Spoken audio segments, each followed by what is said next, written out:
England will face Spain on Sunday in the Women's World Cup final in Sydney. The Lionesses go into the game not knowing how much they'll get paid if they win, a situation which would be unthinkable for the men's team.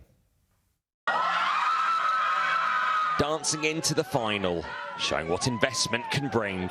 This generation benefiting from the FA's blueprint for brilliance. A talent revolution that's left the Lionesses one game from World Cup glory. It's been a long, long journey. It's been many years in the making. Now there's a sporting environment transformed from when the current stars were growing up.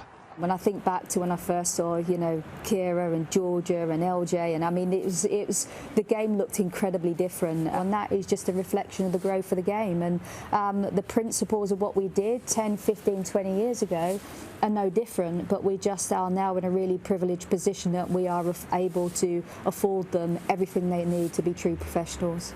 But England players believe they deserve a financial share of the success from the FA. A dispute over performance-related bonuses hangs over this historic run. But the boss of English football is prepared for talks to resume after Sunday's showdown with Spain. Have they shown they deserve the bonuses? They deserve to be paid what they've earned? Well, we'll get into that discussion with the players. If you step back, FIFA announced prize money relatively late going into the tournament, and that meant that we didn't have time to finalise our discussions with them. Is it increasingly hard to sort of justify across women's football the fact players and the managers in the game are paid so much less than in the men's game? Of course, we'd love to get to the point where everyone's paid the same, and I think that has to be the long-term goal. I think for the moment, though, if you look at the disproportionate revenue, then it is quite a big gap. Everyone's investing ahead of revenue, and that's the right thing to do.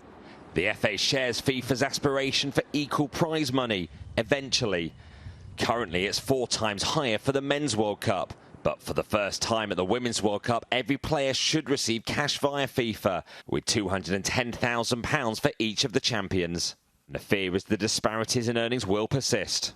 It's not going to happen overnight, and I think the only way it can happen is if the owners of the clubs restructure their pay salary. That's your starting point, because they're the ones who pay the salary for all their players as well as their managers. Making a career out of playing football seemed impossible for women not long ago.